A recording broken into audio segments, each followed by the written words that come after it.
નમસ્તે, my name is Dipali Mehta, yoga lover.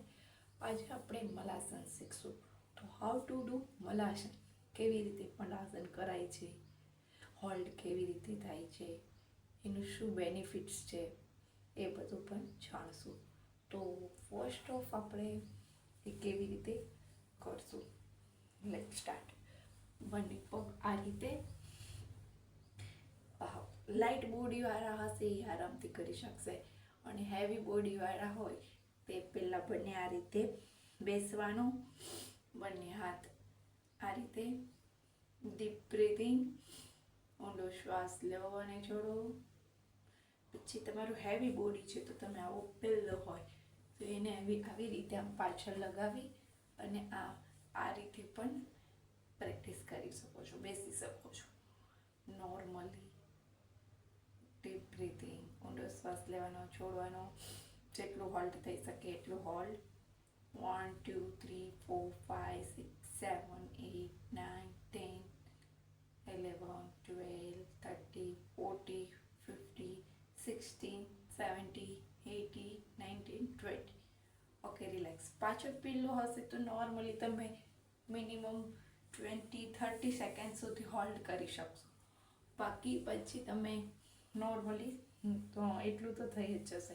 અને અત્યારે જો most of digest system improve નથી, કબજિયાત, એ જે બધી પ્રોબ્લેમ્સ થાય છે એના માટે, કેમ કે આપણે ઇન્ડિયન ટોયલ્સ વયા ગયા, વેસ્ટર્ન ટોયલેટ આવી ગયા છે.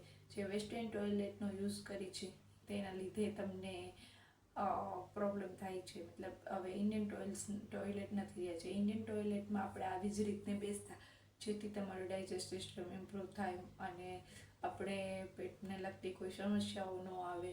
તો એના માટે આ મલાસન બેસ્ટ છે. આ મલાસનમાં બેસી અને તમે પાણી પણ પીવું તો પણ બહુ સારું છે, જેથી તમારી ડાયજેસ્ટ સિસ્ટમ ઇમ્પ્રૂવ થાય છે અને કબજિયાત જેવી પણ કોઈ પણ સમસ્યા છે તો એ તમારી દૂર થઈ છે.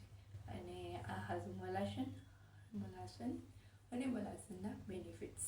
તો તમે પણ ટ્રાય કરજો અને કેવું લાગ્યું એ કોમેન્ટમાં જણાવજો કે તમને પણ બેનિફિટ્સ મળે છે અને આસનાસ કરવાથી તમને શું ફાયદો થાય છે એ પણ મને જણાવજો.